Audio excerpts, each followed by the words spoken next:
जय मां सरस्वती, वंदे मातरम। आज संविधान के भाग 2 पे चर्चा होगी, भारत की नागरिकता। चलिए उसके विषय में चर्चा करते हैं।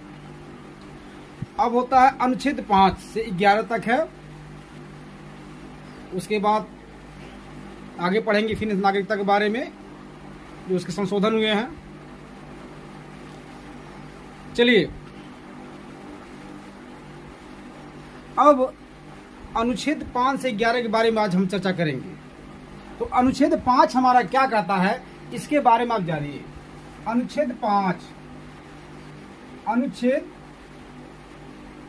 5 आपका क्या कह रहा है कि संविधान आरंभ होने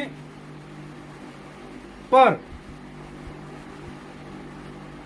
संविधान आरंभ यानी संविधान आरंभ मतलब लागू होने पर प्रत्येक व्यक्ति भारत का नागरिक होगा यदि उसके पास भारत का संविधान लागू होने पर या संविधान अनुच्छेद 5 कहता है कि संविधान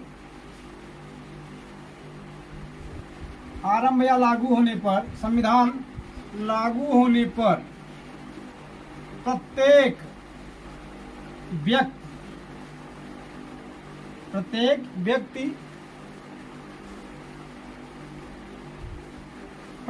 व्यक्ति जिसके पास भारत का अधिवास होगा, संविधान लागू होने पर प्रत्येक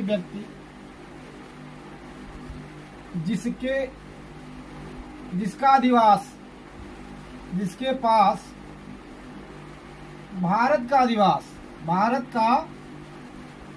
जिसके पास भारत का अधिवास होगा,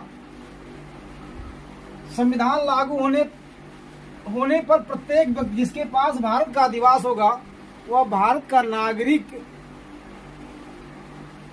माना जाए, वह भारत का नागरिक होगा। तो संविधान लागू होने पर प्रत्येक व्यक्ति जिसके पास भारत का अधिवास होगा वह भारत का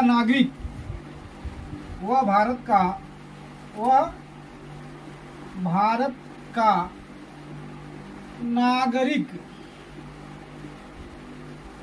होगा। अब देखिए, यदि अब यहाँ शर्तें आ गई हैं। क्या गई हैं? शर्तें कि संविधान लागू होने पर प्रत्येक व्यक्ति भारत का नागरिक होगा यदि जिसके पास भारत का अधिवास है वह भारत का अधिवास बने। अधिवास मतलब अस्थायी रूप से अनिश्चित काल रहने का इरादा, उसे अधिवास कहते हैं। अब कि जिसके पास संविधान लागू होने पर प्रत्येक व्यक्ति जिसके पास भारत का अधिवास होगा वह भारत का नागरिक होगा। अब यदि शर्तें लगा दिया है, शर्त कुछ नियम लगा दिया है, जो घुसपैठ न गई पाओ न के हुआ पावे, इसलिए शर्त लगा दिया है। शर्त, अब शर्त देखिए क्या हो। यदि पहला शर्त यह हो गया, पहला शर्त कि वह उसके माता पिता में कोई, सुन लीजिएगा, वह यानी जो नागरिकता पाएगा वह उसका जन्म हुआ हो, वह उसके माता पिता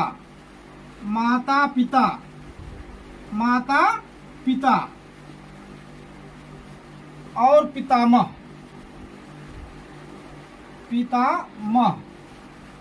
माता पिता और पितामह में से कोई भी एक मतलब समझ लीजिए, में से कोई भी एक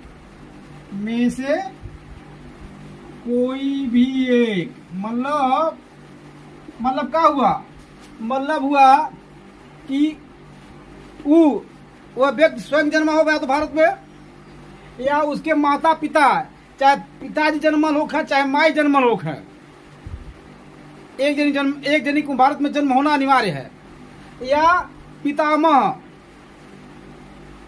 माने उसका दादा दादी में कोई एक जन्मा हो भारत में।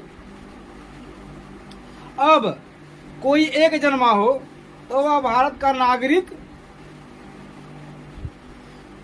कहलाएगा। पहला चीज कि यदि शर्त एक हो गया, वह उसके माता पिता में से कोई भी, वह उसके माता पिता और पिता में से कोई भी एक का जन्म। अब देखिए, एक का जन्म उन भारत सरकार अधिनियम लगा दिया है। गौर करेंगे, जब हमारा देश आज़ाद हुआ था तो आज़ाद के पहले, जब आज़ाद हुआ तो देश का बंटवारा नहीं हुआ था, तो नागरिकता संबंधी कोई कानून बनाने की विशेष हमें आवश्यकता नहीं थी। लेकिन जब बंटवारा हो गया तो हमें क्या हुआ, नागरिकता संबंधी कानून बनाना पड़ा। हमको कानून बनाना पड़ा कि, और उस कानून पे विशेष मंथन करना पड़ा किसको नागरिकता दी जाए, यानी कौन भारत का नागरिक है।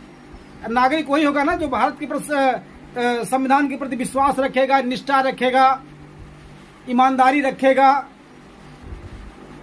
वही भारत का नागरिक हो सकता है। बाकी और कोई नागरिक नहीं हो सकते हैं।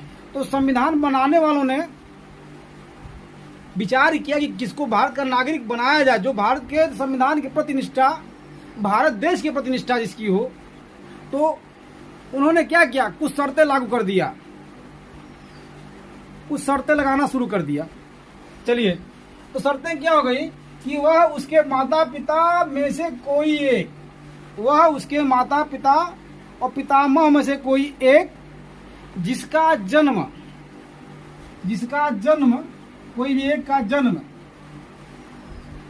भारत सरकार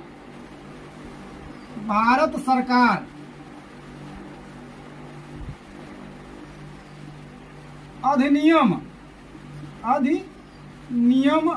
1935, बहुत गौर से देखिएगा, 1935 के अनुसार भारत में हुआ हो, के अनुसार भारत में हुआ हो, के अनुसार भारत में हुआ हो। अब क्या दे रहा है, वह उसके माता पिता पितामह में से कोई एक का जन्म भारत सरकार अधिनियम 1935 के भारत, अब देखिए, भारत सरकार अधिनियम 1935 के भारत में जन्म हुआ हो। अब उस समय अधिनियम के बारे में जब चर्चा करेंगे तो आपको पढ़ाएंगे उसके बारे में कि भारत सरकार अधिनियम क्या है, और इस पे भी प्रश्न बहुत ज्यादा आते हैं। तो उस अनुसार भारत, और उस समय भारत क्या था आपका भाई, भारत अखंड भारत था। तो उस अनुसार, यानी उस अनुसार भारत में जन्म हुआ हो। तो अब दूसरा क्या हुआ, अनुसार भारत में जन्म हुआ हो, भारत सरकार अधिनियम 1935 के अनुसार भारत, यानी जब भारत स्वतंत्र आवे लोग समय 1935 लगल रहल, उस समय के भारत के अनुसार उसका भारत में जन्म हुआ हो। तो पाकिस्तान में तो उसमें सम्मिलित हो गया ना। चलिए आगे चलिए।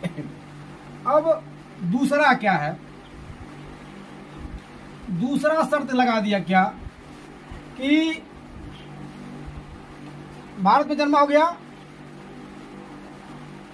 अब दूसरा शर्त, इस संविधान लागू होने से, दूसरा शर्त क्या हो गया, इस संविधान लागू होने से ठीक पहले,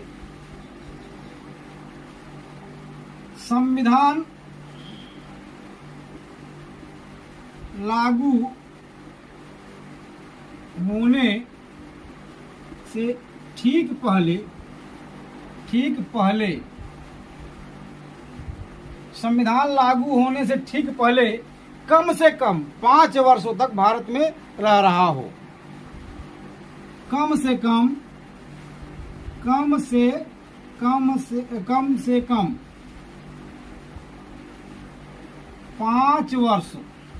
5 वर्षों से भारत में, कहा, भारत में रह रहा हो। चलिए, अब ये क्या कह रहा है, पहला हो गया कि कंडीशन, इसमें 3 कंडीशन है, 1 2 3 है कि वह भारत में जन्मा हो। दूसरा कंडीशन हो गया कि वह उसके माता पिता और पितामह में किसी एक का जन्म भारत में हुआ हो। और तीसरा कंडीशन हमारा जो है 2 लिख दिए हैं यहाँ, तो 3 होगा कि संविधान लागू होने से ठीक पहले कम से कम 5 वर्षों से भारत में रह रहा हो। अब देखिए कि ये अनुच्छेद 5 का रहा है आपका। अब वह भारत का नागरिक माना जाएगा, लेकिन कब से? देखिए कि संविधान लागू होने पर, जब संविधान लागू होगा तो वह भारत का नागरिक माना जाएगा। यानी जो व्याख्या हो रही है, पहले व्याख्या हो गई है, संविधान लागू नहीं हुआ उसके पहले की यह व्याख्या है, और उस पहले व्याख्या पे उसके पहले की व्याख्या पे चर्चा हो रही है कि संविधान अभी लागू नहीं हुआ है। संविधान लागू कब होगा? 26 जनवरी 1950। संविधान कब लागू होगा? यानी 26 जनवरी 1950 को संविधान लागू होगा, और उस दिन से यह भारत के नागरिक माने जाएंगे या यह भारत के नागरिक होंगे। अब इसमें देखिएगा 5 में कि संविधान लागू होने पर प्रत्येक व्यक्ति जिसके पास भारत का अधिवास होगा वह भारत का नागरिक होगा, लेकिन शर्तें क्या हैं? 3। पहला, वह उसका जन्म भारत में हुआ हो। दूसरा शर्त है उसके माता पिता या पितामह का किसी एक का जन्म भारत में हुआ हो। और तीसरा, कम से कम वह 5 वर्षों तक भारत में रह रहा हो। इसमें पहला शर्त ऊपर वाला, ये तो बेहद जरूरी हो गया है। और दूसरा शर्त, इन तीनों में से कोई एक हो, या तो भारत में जन्मा हो, या उसके माता पिता का जन्म भारत में हुआ हो, या वह कम से कम 5 वर्षों से भारत में रह रहा हो। यह हमारा हो गया अनुच्छेद 5। और वह कब से माना जाएगा? 26 जनवरी 1950 से भारत का नागरिक माना जाएगा। 26 जनवरी 1950 से वह भारत का नागरिक माना जाएगा। इसको भी ध्यान रखिएगा। यानी संविधान लागू होने पर, अभी जब संविधान लागू होगा तब से वह भारत का नागरिक माना जाएगा। ये हमारा कह रहा अनुच्छेद 5। अब चलेंगे हम अनुच्छेद 6 के बारे में। चलिए अनुच्छेद 6।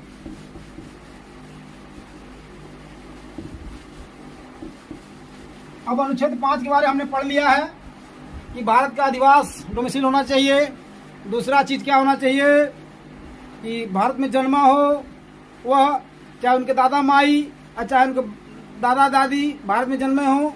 तीसरा, कम से कम 5 वर्ष भारत संविधान लागू होने से ठीक पहले 5 वर्ष भारत में रह रहा हो, वह भारत का नागरिक होगा 26 जनवरी 1950 से, यानी संविधान लागू होने पर। अब चलिए अनुच्छेद 6। अनुच्छेद 6 क्या कहता है? अनुच्छेद 6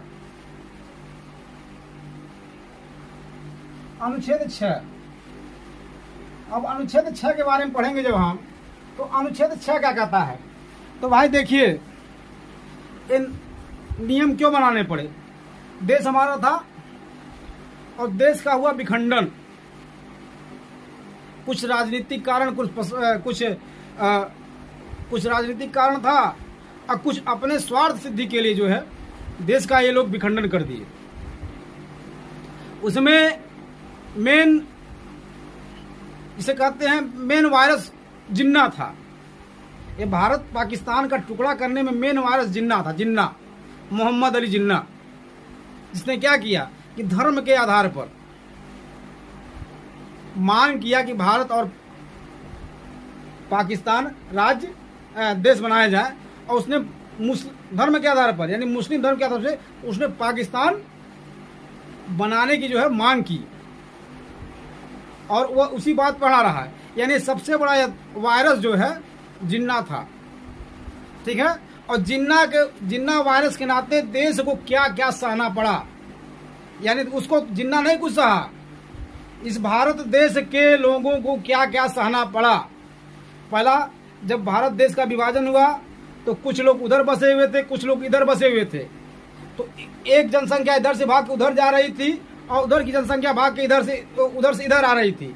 दोनों में मार काट हो रहा था, बहुत ज्यादा नरसंहार हुआ, बहुत ज्यादा नरसंहार हुआ। अब इसी कारण अब नियम बना क्या, अनुच्छेद 6 बना। अनुच्छेद 6 क्या किया, अनुच्छेद 6 की प्रवचन यानी माइग्रेट होने वाले लोगों के लिए है। जो प्रवचन यानी पाकिस्तान से भारत आ रहे हैं या भारत से पाकिस्तान जाने वाले उन लोगों की नागरिकता के बारे में चर्चा हो रहा है। अनुच्छेद 6, चलिए अनुच्छेद 6 में 2 श्रेणियां रखा गया है। अनुच्छेद 6 में 2 श्रेणी है। पहला देख लीजिए, पहला अनुच्छेद श्रेणी नंबर 1 कहता है 19 जुलाई, ध्यान रखिएगा, 19 जुलाई 1948, 47 में तो 15 अगस्त 1947 को भारत आजाद ही हुआ था। तो चलिए 19 जुलाई 1948 से ठीक पहले आने वाले भारत में लोग, 19 जुलाई 1948 से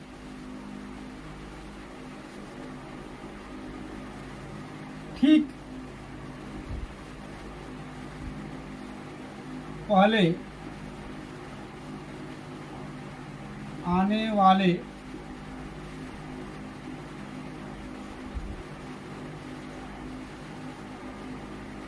उन्नीस जुलाई 1948 से ठीक पहले आने वाले भारत में लोग, मतलब ये लोग कैसे आए, प्रव्रजन द्वारा। प्रव्रजन यानी वहां से छोड़ के घर यहाँ बसने के लिए आ रहे थे। प्रव्रजन यानी माइग्रेट करके आ रहे थे। अंग्रेजी में माइग्रेट कहा जाता है, माइग्रेट करके, कि वहां छोड़ के यहाँ बसने के इरादे से आ रहे थे, प्रव्रजन करने के। अब क्या है, तो दिया है कि 19 जुलाई 1948 से ठीक पहले आने वाले लोग, भारत में आने वाले लोग,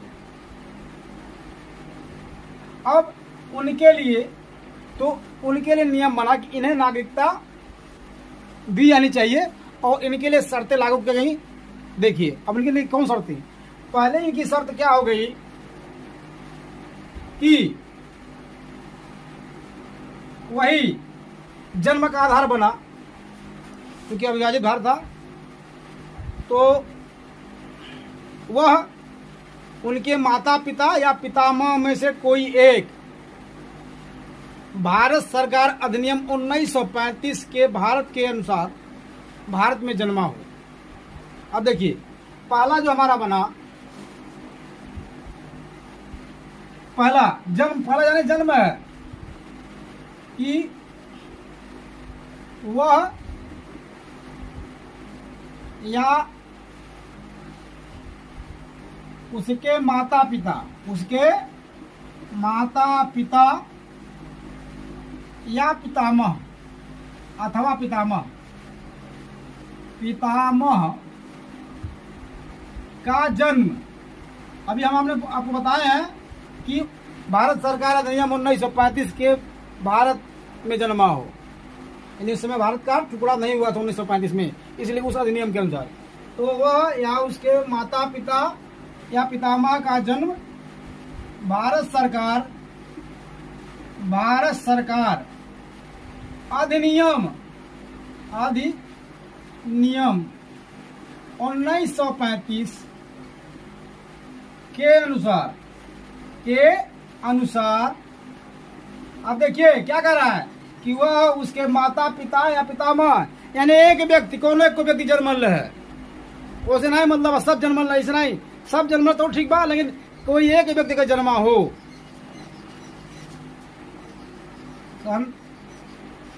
जन्मा हो। और दूसरी शर्त क्या हो गई, दूसरी शर्त एक और हो गई कि वह दूसरी शर्त हो गई कि वह कम से कम 6 माह, वह कम से कम 6 माह या कम से कम 6 माह, आमतौर से 6 माह भारत में निवास कर रहा हो।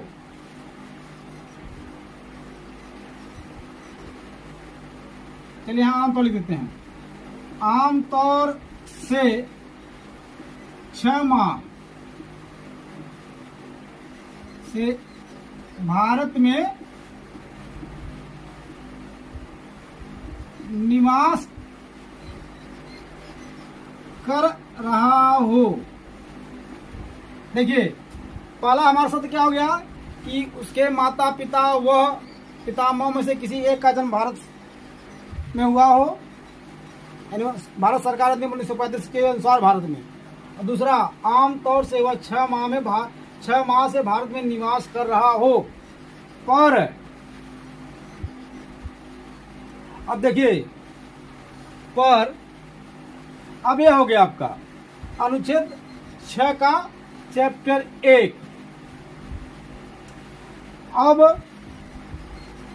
अनुच्छेद 6 का चैप्टर 2 के बारे में हम पढ़ेंगे। मतलब अनुच्छेद 6 का ये हो गया अनुच्छेद 6 का पहला। अब अनुच्छेद 6 का दूसरा श्रेणी अनुच्छेद 6 का दूसरा श्रेणी देख लीजिए यहाँ पे।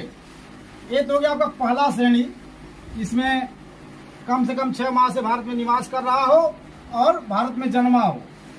अब चलिए,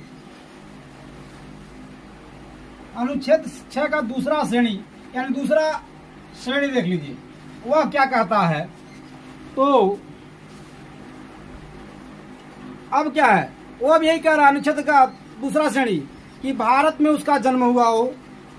देखिए, अनुच्छेद 6 का दूसरा श्रेणी यानी पहला, वह उसके माता पिता, यहाँ माता पिता सीधे लिख रहे हैं, माता पिता और पितामह में से किसी एक का जन्म भारत सरकार अधिनियम 1935 के अनुसार भारत में हुआ हो, का जन्म भारत में हुआ हो। अब समझ लीजिए, भारत सरकार अधिनियम 1935 के अनुसार भारत में, ठीक है ना। दूसरा देखिए, अब क्या है कि यह दूसरा क्या है कि यह शर्तें किसके लिए है, जो 19 जुलाई 1948 के बाद भारत आए, के बाद भारत आने वाले लोगों के लिए, आने वालों लोगों के लिए है, ये जो शर्तें चल रही हैं। पहला शर्त था जो कि पहला जो शर्त था कि 1948 से ठीक पहले आने वालों के लिए था कि उसमें भारत में जन्मा हो, उसके माता पिता और पितामह में से, और कम से कम 6 माह से भारत में आमतौर पर निवास कर रहा हो, तो वह भारत का नागरिक समझा जाएगा संविधान लागू होने पर। अब दूसरा क्या है, अब 19 जुलाई 1948 के बाद भारत आने वाले लोगों के लिए क्या नियम बना है बात। अब ये 19 जुलाई 1948 का जिक्र क्यों हो रहा है, क्योंकि यह इस दिन परमिट सिस्टम लागू हुआ था, यानी अनुज्ञा पद्धति लागू हुआ था। चलिए, अब 19 जुलाई 1948 के बाद भारत आने वालों लोगों के लिए नियम क्या हो गया। पहला कि वह उसके माता पिता या पितामह में से किसी एक का जन्म भारत सरकार अधिनियम 1935 के भारत के अनुसार हुआ हो। दूसरा, अब उसे क्या करना होगा, ये आ गया, पहले तनी सा नियम में कुछ छूट ढिलाई रहल, अब तनी सा कुछ कठोर नियम हो गए। अब क्या करना है, अब उसे नागरिकता के लिए अनिवार्य रूप से आवेदन पत्र देना होगा। दूसरा शर्त उसके साथ यह हो गया, पहला कि वह उसके माता पिता जनक कोई भी भारत में जन्मा हो। दूसरा क्या हो गया उसके साथ कि भारत के नागरिकता के लिए आवेदन पत्र देना पड़ेगा। दूसरा हो गया, आवेदन पत्र देना पड़ेगा, देना अनिवार्य कर दिया गया था। अनिवार्य यानी भारत के नागरिकता के लिए आवेदन पत्र देना अनिवार्य 1948 के बाद भारत आने वाले लोगों के लिए, जो माइग्रेट यानी जो पाकिस्तान से भारत आ रहे हैं उनके लिए। चलिए, तीसरा शर्त क्या इसका हो गया तीसरा शर्त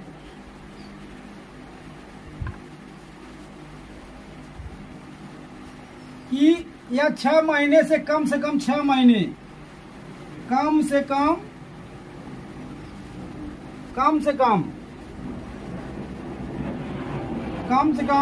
6 महीने भारत में रह रहा हो, और इसे इन्हें सिद्ध भी करना है, इसे इन्हें सिद्ध भी करना है। चलिए चौथा क्या हो गया? चौथा कि भारत सरकार के नियुक्त किसी पदाधिकारी यानी अधिकारी द्वारा उसे नागरिक रूप में पंजीकृत किया हो। चौथा, भारत सरकार द्वारा नियुक्त पदाधिकारी द्वारा नागरिक रूप में पंजीकृत। यह 4 शर्तें उसके लिए लागू हैं कि 19 जुलाई 1948 के बाद भारत आने वाले लोगों के लिए भारत के लिए नागरिकता का आवेदन पत्र देना अनिवार्य, और कम से कम 6 महीने भारत में रह रहा हो, और भारत सरकार द्वारा नियुक्त पदाधिकारी द्वारा नागरिकता के रूप में पंजीकृत।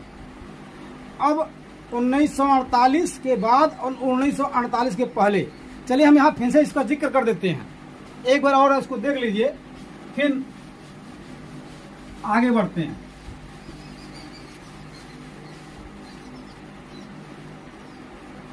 चलिए हम दिखाते हैं।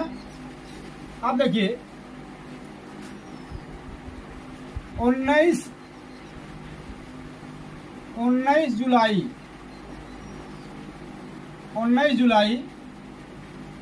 1948। अब हम कर दे रहे पहले और बाद में। पहले और बाद में, यानी जो पहले आए और जो बाद में आए। तो पहले वालों के लिए शर्त वही हो गया, जन्म वाला, दोनों में कॉमन शर्त है जन्म वाला। इसमें भी कि जन्म दोनों में कॉमन है, इसमें भी कॉमन है, उसमें कॉमन मतलब जो ऐसा दोनों जने मिलल थोक है, एक का जाला कॉमन, ठीक ना। तो जन्म यानी भारत में जन्मा हो, उसके माता पिता कोई एक जन्मे हो, पितामह में कोई एक जन्मा हो, उसमें भी इसी में इसमें भी है वही चीज, जन्म। दोनों में जन्म कॉमन पाया जा रहा है, पहला चीज। अब क्या है, दूसरे में क्या है कि इसमें जन्म कॉमन, उसमें भी जन्म कॉमन है, लेकिन इसमें क्या है कि आम तौर पे, यानी आम तौर पे वह भारत में रह रहा हो, आम तौर पे भारत में रह रहा हो, भारत में रह रहा हो। अब देखिए यहाँ तो हो गई 2 शर्तें, केवल 2 शर्तें हैं, लेकिन 1948 के बाद क्या शर्तें हैं? जन्म वाला तो हो गया, समझ रहे हैं।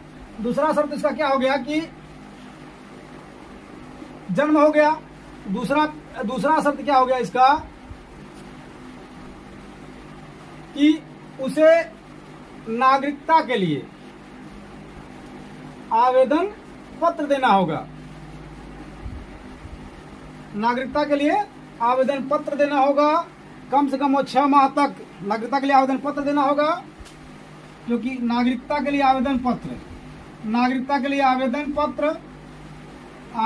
पत्र अनिवार्य है। यह तीसरा, कम से कम वो 6 महीना भारत में रह रहा हो और किसी नियुक्त पदाधिकारी द्वारा नागरिक रूप में पंजीकृत किया गया हो। ये हमारा हो गया अनुच्छेद 6। अब अनुच्छेद 7 के बारे में चलते हैं। अनुच्छेद 7 हमारा क्या कहता है? अनुच्छेद 7 हमारा कहता है कि 1 मार्च 1 मार्च अनुच्छेद 7 हमारा जो कहता है कि 1 मार्च 1947, 1 मार्च 1947 के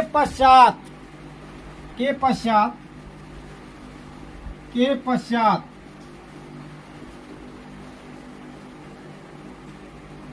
पाकिस्तान जाने वाले लोगों की नागरिकता, यानी पाकिस्तान जाने वाले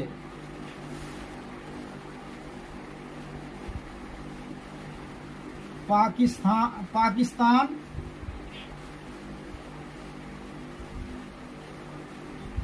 को प्रव्रजन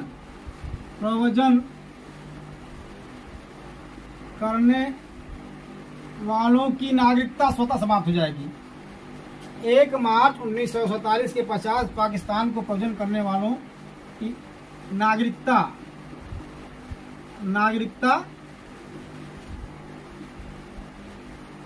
समाप्त हो जाएगी। समझ रहे ना? ये कह रहा है, यानी यह क्या है, अनुच्छेद 5 और 6 का ओवर राइडर है, समझ लीजिए एक प्रकार से, कि 1 मार्च 1947 के पश्चात पाकिस्तान को प्रव्रजन करने वालों की नागरिकता स्वतः समाप्त हो जाएगी। और वह, अब देखिए, वह अनुच्छेद 5 एवं 6, अनुच्छेद 6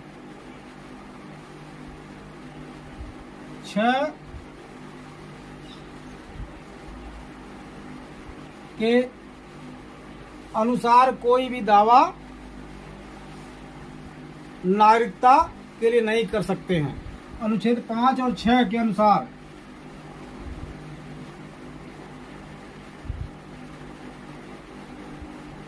कोई भी नागरिकता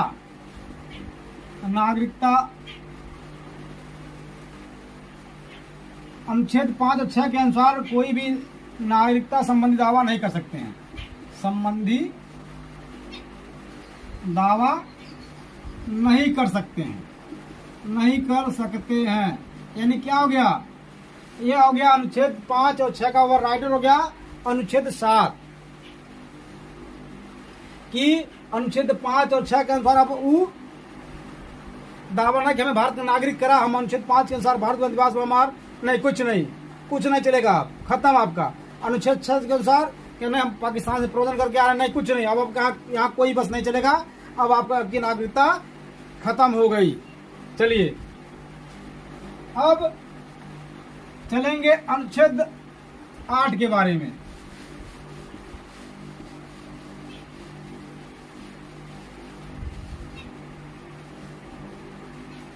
अनुच्छेद 8 क्या कहता है? तो अनुच्छेद 8 यह कहता है कि जैसे भारतीय मूल के लोग जो विदेशों में रहते हैं, अगर वो भारत की नागरिकता ग्रहण करना चाहें तो वहाँ अनुच्छेद 8 लगेगा। यानी अनुच्छेद 8 हमारा कहता है वह भारतीय मूल के व्यक्ति जो भारत की नागरिकता चाहते हो, उन्हें किन किन नियमों का पालन करना होगा, वो अनुच्छेद 8 के अंतर्गत आता है। चलिए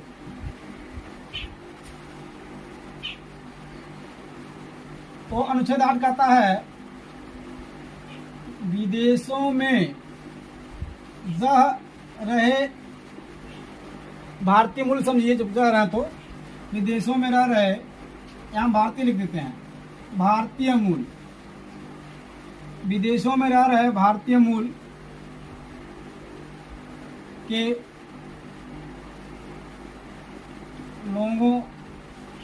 लोगों की नागरिकता।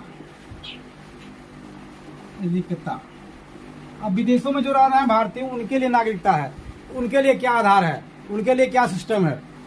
लेकिन देखिए विदेशों में पाकिस्तान से नहीं मतलब, यहाँ पाकिस्तान को छोड़ दीजिएगा, यानी पाकिस्तान के लोग इसमें शामिल नहीं होंगे। चलिए अब क्या है, तो पहला समझ लीजिएगा कि पहला इनके लिए क्या है कि इनका पंजीकरण, इन्हें पंजीकरण करना पड़ेगा।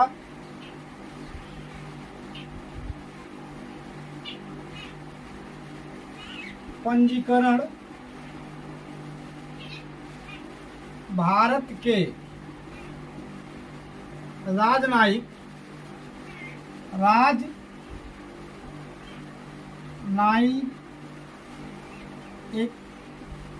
या काउंसलर द्वारा, या काउंसलर के, या काउंसलर के, इनका पंजीकरण भारत के राजनयिक या काउंसलर के प्रतिनिधि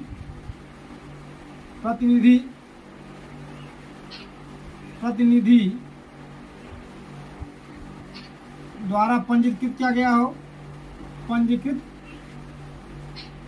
किया गया हो जहां ये रह रहे हैं, जहां ये रह रहे हैं, यानी जिस देश में रह रहे हैं और वहाँ हमारे भारत राजनयिक होते हैं, हर देश में जानते हैं कि दूतावास होता है, तो वहाँ के राजनयिक द्वारा या भारत के नागरिक के रूप में पंजीकृत कर दिए गए हों, उनके द्वारा कर दिए गए हों, या भारत के नागरिक माने जाएंगे या भारत के नागरिक होंगे। चलिए तो दूसरा क्या है, दूसरा कि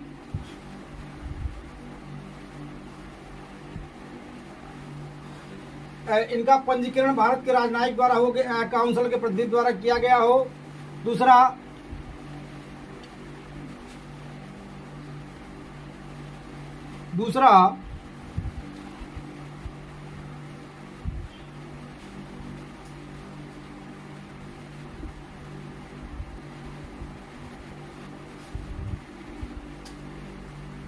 इनका पंजीकरण भारत के राजनयिक या काउंसलर प्रतिनिधि द्वारा कर दिया गया हो। अब देखिए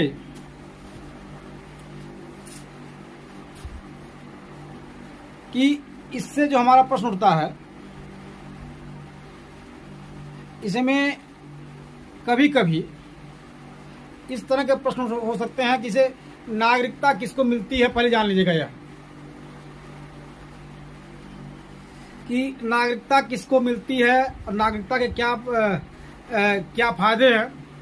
तो नागरिकता के फायदे हैं कि वह जिस देश में जिस देश का नागरिक रहेगा उसको वहाँ के मूल अधिकार मिले रहेंगे, उसको उस देश के मूल अधिकार मिले रहेंगे। जैसे हमारे नागरिकता मिली हुई है तो मूल अधिकार, जैसे हमें क्या मिला है, बोलने की अभिव्यक्ति की मिला हुआ है, जीने का अधिकार का मिला हुआ है, राष्ट्रपति चुनाव लड़ने का मिला हुआ है, प्रधानी चुनाव लड़ने का मिला हुआ है। ये क्या है, यह वही लड़ सकता है जो भारत का नागरिक होगा। प्रधानमंत्री का चुनाव वही लड़ेगा जो भारत का नागरिक होगा, ठीक है ना। तो कुछ अधिकार मिले होते हैं।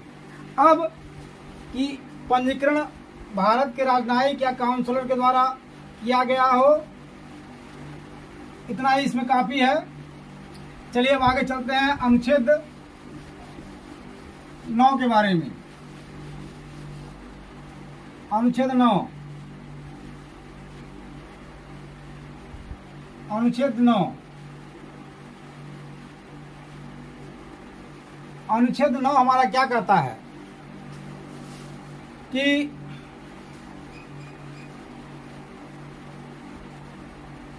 नागरिकता समाप्त करना, यानी नागरिकता समाप्त करने, अनुच्छेद 9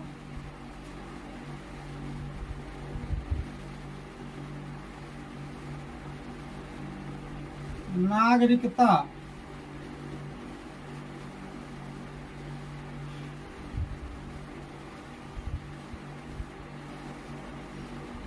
समाप्त,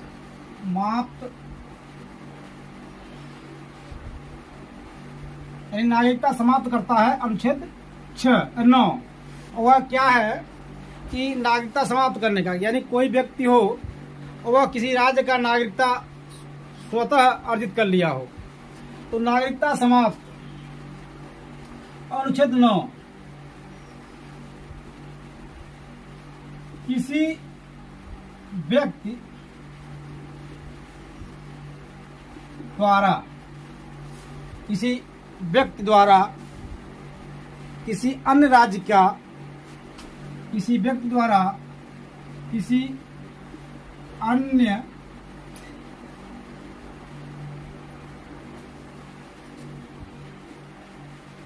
राज्य की नागरिकता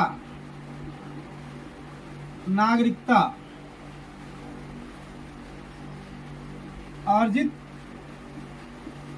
कर लेने पर उसकी नागरिकता स्वतः समाप्त हो जाएगी। कर लेने पर उसकी नागरिकता स्वतः समाप्त, यानी स्वतः खत्म हो जाएगी या स्वतः समाप्त हो जाएगी। अब देखिए अनुच्छेद 9 का कह रहा है कि नागरिकता समाप्त संबंधी जिक्र है कि कोई व्यक्ति है और किसी अन्य राज्य का, यानी किसी अन्य राज्य का मतलब किसी देश का, अगर वह नागरिक बन जाता है, अर्जित कर लेता है, तो क्या होगा, अनुच्छेद 9 के अनुसार उसकी नागरिकता कैंसिल, यानी समाप्त कर दी जाएगी, खत्म कर दी जाएगी। ये आपका अनुच्छेद 9 कहता है। और विशेष इसमें नहीं पढ़ना, वही पढ़ना है तो प्रश्न में आप क्या है। चलिए अनुच्छेद 10 क्या कहता है। अनुच्छेद 10 कहता है वह प्रत्येक व्यक्ति भारत का नागरिक होगा। वह प्रत्येक व्यक्ति, यानी अनुच्छेद 10 अधिकार देता है किसका, नागरिकता संबंधी अधिकार जो क्या देता है, अनुच्छेद 10 देता है, नागरिकता संबंधी अधिकार। नागरिकता संबंधी अधिकार, यानी नागरिकता संबंधी अधिकार जो हमें क्या देता है, अनुच्छेद 10 देता है। यानी पावर हमको कौन देता है, अनुच्छेद 10। अनुच्छेद 10 कहता है कि जो हम आपको पढ़ा चुके हैं अनुच्छेद 5 के बारे में, 6 के बारे में और 8 के बारे में। तो अनुच्छेद 10 यह करता है कि 5, 6, 8 के द्वारा जो भी नागरिकता प्राप्त है, यानी अनुच्छेद 10 कहता है कि नागरिकता संबंधी अधिकार कि प्रत्येक व्यक्ति, हम यहाँ इस तरह समझा देते हैं, प्रत्येक व्यक्ति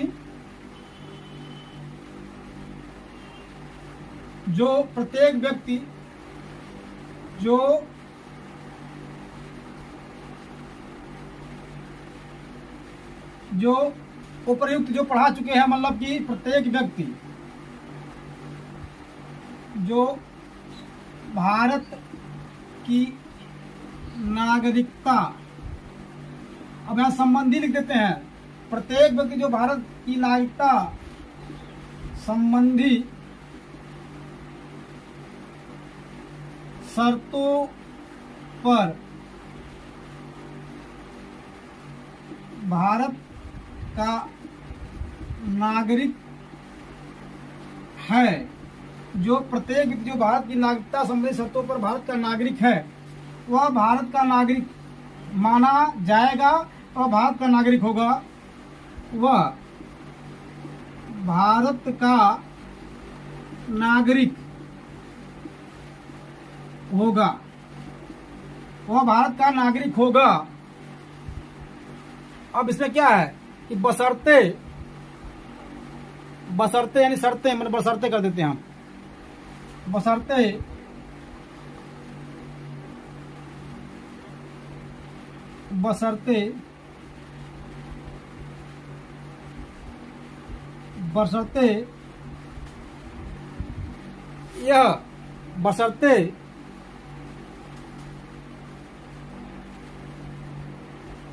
बशर्ते वह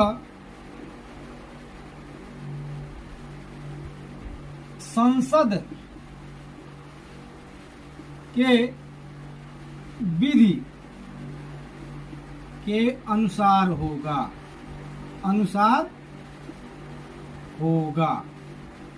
अब देखिए क्या क्या रहा कि नागरिकता संबंधी अधिकार, प्रत्येक व्यक्ति जो भारत की नागरिकता संबंधी शर्तों पर भारत का नागरिक है वह भारत का नागरिक होगा, बशर्ते वह संसद के विधि के अनुसार, यानी उनके संसद के नियमों के अनुसार ही भारत का नागरिक होगा और उसके अधिकार, उसके द्वारा ही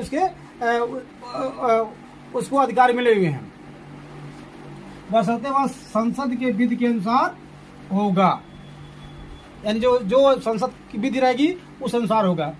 अब अनुच्छेद 10 हो गया, यानी जो नागरिकता में कैसे मिली है, 5 के अनुसार नागरिकता मिलती है। अभी जो 1948 वाला है 5, 6 और 8 ये अनुच्छेद के द्वारा नागरिकता है और उस पर पूरा अधिकार किसको कौन दे रहा है, अनुच्छेद 10 दे रहा है कि हाँ ठीक है आप हैं उस अनुसार रहिए, लेकिन उसका मेन पावर जिसके पास रहेगा नागरिकता संबंधी आप, तो वह संसद के पास रहेगा। तो बशर्ते वह संसद के विधि के अनुसार होगा। 10वां अनुच्छेद 11वां, अनुच्छेद 11वां, अनुच्छेद 11 कहता है कि संसद को आधार है, संसद को अधिकार है नागरिकता अर्जन समाप्ति, नागरिकता के संसद को अधिकार है कि नागरिकता अर्जन समाप्ति या नागरिकता संबंधी विधि कानून बनाने का अधिकार अनुच्छेद 11 संसद को देती है। अनुच्छेद 11 संसद को अधिकार देती है, संसद को अधिकार देती है क्या, नागरिकता अर्जन यानी नागरिकता प्राप्ति, नागरिकता समाप्ति। अनुच्छेद 11 संसद को अधिकार देती है नागरिकता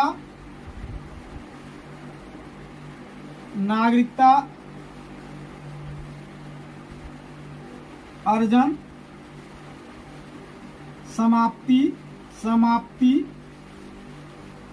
और समाप्ति। नागरिकता संसद अधिकार देती है नागरिकता अर्जन समाप्ति और नागरिकता के विषयों पे विधि बनाना यानी कानून बनाना।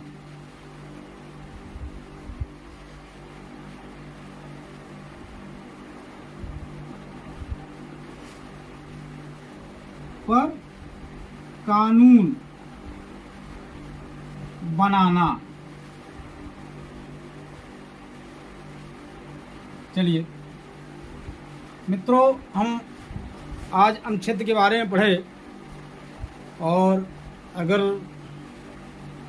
वीडियो अच्छा लगा हो तो आप इसे शेयर ज़रूर करें, लाइक करें और हमारे चैनल को सब्सक्राइब ज़रूर कर लें, क्योंकि अभी कई तरह के एग्ज़ाम आने वाले हैं और हर एक एग्ज़ाम को दृष्टिगत रखते हुए मैं यह प्रयास करूंगा कि अगर आप हमारी वीडियो देखते हो तो आप सफल हों। धन्यवाद।